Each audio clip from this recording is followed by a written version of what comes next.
Voters of Bengaluru Central arriving to take part in an interaction with their main candidates. There is P C Mohan of the BJP, Rizwan Arshad of the Congress, and actor Prakash Raj standing as an independent. They'll all be here today answering the citizens' questions. This really democracy in action. What are you hoping for from this interaction with the candidates? Get to know what they have been doing for a while, Yes. because some of the names have been here, but we haven't heard much about their activities. So I was very keen to know what all they have done in the past three. I think he's been a sitting MLA for the past 10 years. Yeah. Yes. Yeah. So I said I would like to know, and also the new candidates, what they are promising. Absolutely. And how. And what about you? What are you hoping to get out of this interaction? Same thing. I just want to know whom I'm voting for, and who our leaders are. We always go and vote, but we really don't know what they're doing. So here today, we just want to know what they're doing. Face to face, absolutely. Yeah.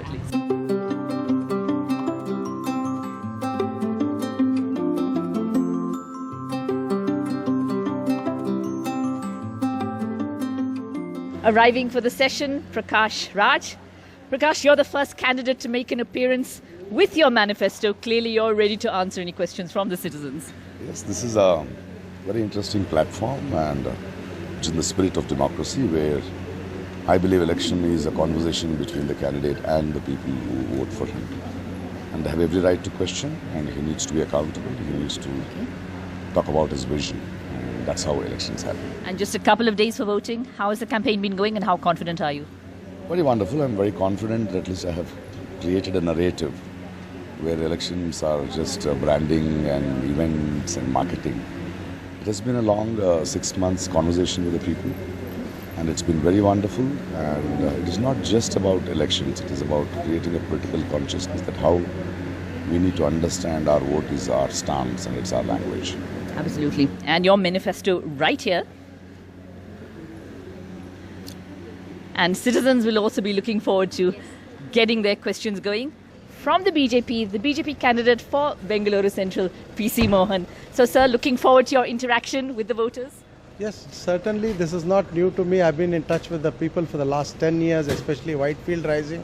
I've worked with them for a lot of issues, especially the graphite closure factory. We have worked together. Okay. And a lot of other issues also we have worked together. Not new to me. Absolutely. They're all I've been working with them for the last 8-10 years. And just very little time now for the voting. How has the campaign been going? How confident are you? Very good, and our Karyakartas are very enthusiastic, and because the last 2014 our issue was 10 years of misrule of UPA, Congress-led UPA government. We had to go in front of the people with corruption and what they had made, 2G, coal, Commonwealth. But these 5 years, our Narendra Modi ji government achievements are there. What has not happened in 70 years, Narendra Modi ji government has achieved. And for the last 10 years, what projects I brought it to Bangalore, which was required for Bangalore suburban and metro expansion, for lake developments money, and the Pradhan Mantri Awas Yojana houses. Another thing we have done, so people are happy with my performance also. This time I'll be going with my 10 years achievements, as well as the Narendra Modi ji government's government achievement. People are very happy that they want a stable government and an able leader that they find only with Narendra Modi ji. Thank you. And not worried about the challenge from Rizwan Arshad, Prakash Raj? See, their Congress has to field somebody. They have fielded. I am not. I cannot choose my opponent. Let it be anybody. Let it be anybody. Thank you so much. Well, candidates heading in for that interaction with their voters. We have put together a citizen manifesto. We have four points, very short, but they cover a vast topic. I'll go through this quickly. One is, we are all infamous for traffic. Mr. P C Mohan also said that in his intro. Public transport. We have all been batting for public transport. We have 30 years has been the timeline so far. We have been asking for a suburban rail network for 30 years. We want that to be fast-tracked. Next one is the IT corridor. Everybody keeps talking about this corridor, Mahadevapura being the Silicon Valley, the silicon of the Bangalore Silicon Valley, right? And in India, everybody's really happy. But if you come here, we are asking for very, very basic things. Bellandur Lake. Bangalore is a garden city, was known as a garden city for a long, long time. But now, the frothing lakes, lakes that catch fire. This is not what we want to be known for. Bengaluru Vartur lakes, water scarcity. These things should be given focus. We want Bengaluru and Vartur lakes to be a showpiece. And last but not the least, air pollution. One of the key things that is becoming a critical focus is air pollution. On suburban network, definitely in the next 5 years we will take up and see that it is completed. And I would like to add one thing. BMTC is carrying almost 65 lakh passengers a day. In fact, what I have suggested earlier also to the Transport Minister and the Chief Minister also, that, I do not say that the BMTC should run under law. You give as a subsidy from the state government as an infrastructure so that the ticket fares are less. So more number of people will use public transport, there will be less traffic on the road. This is one suggestion I have given to the thing. And second thing about the lakes, for the lakes regeneration, for the last 4.5 years, hundreds of crores have been given from the central government. Earlier, central government never used to give money for the lakes development. Earlier governments also.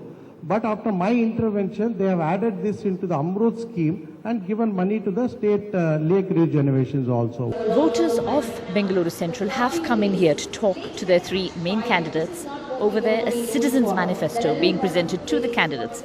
Issues like traffic, transport, and of course, the filthy lakes of Bengaluru Central, polluted and really in need of help. Faster like a bullet train speed rather than 5-7 years. So what's your response on fast-tracking the suburban rail adoption? In and around people also come and work here and go. And Mahadevapura constituency is one of the largest employment generator in the whole Karnataka, I can say. So your achievements, sir, I'm coming to that point, sir. So the basic necessity for Bangalore city is traffic problem is that. Mobility. Today, people talk good about Bangalore and they talk bad about our traffic problem. So keeping this in mind, for the last 7 years, 8 years, I've been working to get the suburban system to Bangalore, which is Bangaloreans 25-30 years, people wanting this to come. For the last, when UPA government was also, I tried to intervene and I put pressure on that government and I could not succeed. For the last 5 years, I could push in our government and got it sanctioned also, this suburban system to Bangalore. 1 minute. And 17,000 crore rupees also have been earmarked for this.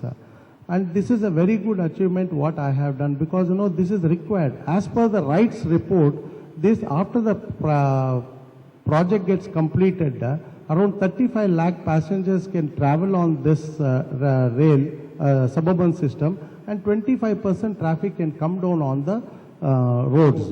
That is very important because already roads are also choked. And one more thing, choked. So I'm working on this. Along with this, I'm working for last mile connectivity. My idea is the Bangalorean should not take out his two-wheeler or four-wheeler. People should travel in suburban and last mile connectivity either to metro or from the BMTC.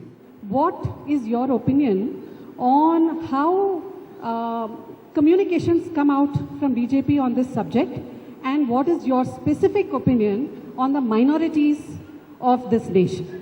See, let me start from Bangalore Central. For the last 10 years, I'm representing Bangalore Central. Twice people have blessed me. I have got elected, all religion, all caste, everybody has voted me. Sir, so you don't agree with some of the very difficult to understand statements coming out of BJP, at the center, the communications that are coming out related to polarization. Everybody knows the writing is on the wall. So you don't agree with that kind of non-harmony. You are in support of Muslims, Christians in this nation yourself. Madam, see, I am representing Bangalore Central. Lot of minorities are there. They have blessed me also. There is no problem. There is no problem at all.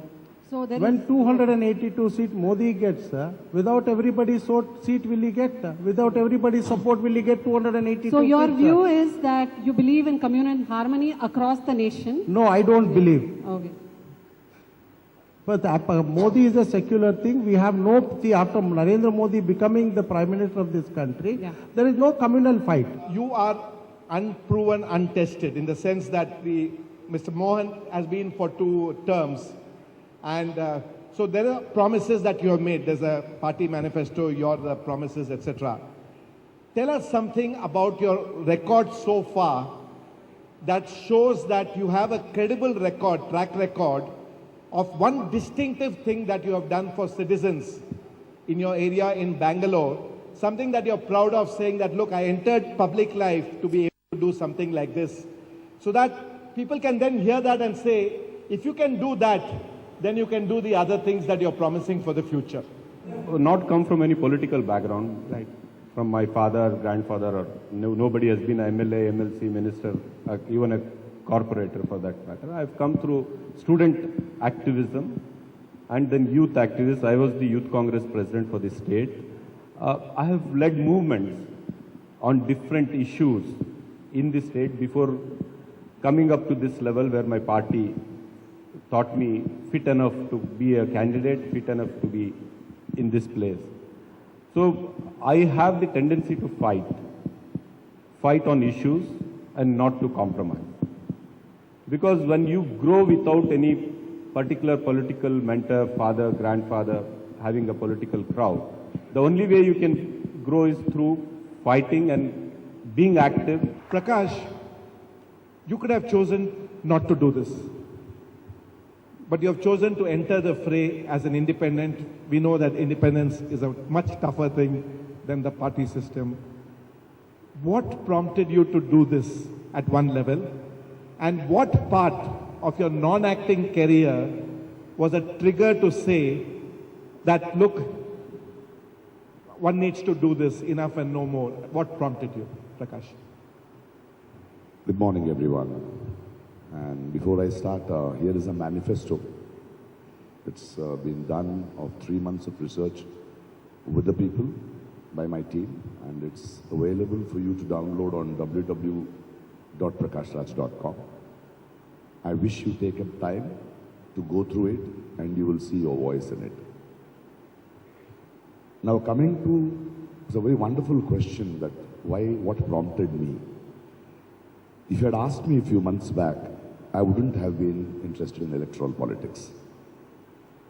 Because I have been chiseled with my literature or the different movements I have come. I always believed that I should be an eternal opposition party in life. As a citizen, as an actor, as an activist. What triggered me, if you go back a little back, I have been doing theatre, I have been working in the forests with the Karnataka government as a brand ambassador for the Save Tiger projects, adopting villages and schools like that. But as you all know, what triggered me not into politics, but into being very vociferously open was the sort of dissent voices being silenced. Though that is not the political reason I am here, but somewhere I felt responsible because losing Gauri was a very personal pain and I will not get her back. But I didn't want another Gauri to happen. I think that was the only reason I raised my voice and started just asking. Elections have been a heated affair here in Bengaluru. Bengaluru Central, no exception. And it's great to see candidates together like this in a very civilized atmosphere. How do you actually take each other on? What do you think the biggest challenge is? Is Prakash Raj a challenge for you, Rizwan Arshad? Or will the Congress be able to pull through? It's wrong question in front of Prakash. But here I strongly feel this is my second election in this constituency. Okay. It's a direct fight between Congress and BJP. Okay. Congress and JDS at one side and BJP. I appreciate Prakash contesting and upholding the spirit of democracy. I'm happy that he's contesting. But the reality is that we all are fighting. It's the people to decide. I respect his candidature here and let the people decide. Prakash Raj, he has said that he really thinks it is between the BJP and the Congress. As an independent, you're not backed by any big party. Do you agree with his assessment, or do you think you'll be the dark horse to win the race? That's fine. You'll have a very surprise results on this constituency. I am not fighting Congress or BJP. Okay. I'm fighting for the people. I believe that people win and people lose. Yes. And me being an independent, I am assessing and sharing in conversation the reasons why we have reached this brink and what is the vision. And it is together as citizens we need to take charge that who will represent us. And fair enough, all three of us are there and it is democracy. And if somebody is going to say it's between BJP and Congress, and I don't like that arrogance, it's nobody's in this country. It is citizens who will decide. And let's see where it is. For you, the biggest issue for the people here, we've seen voters here coming out to talk to you, eager to talk to you. For you, the biggest issue that you have heard from them that they want addressed? So the biggest issue today in Bangalore is a lack of voice. Okay. You know, Bangalore needs a voice. The citizens' voice to be heard. Yes. Citizens' voice, and you need to move Bangalore ahead. Okay. You need a voice constantly nagging the central government, creating noise there in parliament, creating noise on the streets of Bangalore, creating noise in front of the state government, everywhere. You need someone to start making noise for Bangalore. That is what I have committed, that I'll make noise for Bangalore. You will be the noisemaker on Yes, behalf of the people. of the people. Prakash, you've been on the campaign now. Politics is still relatively new for you. What has been your biggest takeaway from what the people have told you? The real issues have not been voiced in the parliament. We see in the electoral system that it is you take lakhs of votes and become one vote to a party, but you don't represent the voice of the people. Otherwise, 70 years down the lane, we will not have the same issues. So it's high time that we have lost the spirit of democracy wherein it is not the people's representative anymore. It is more of forming governments and things like that.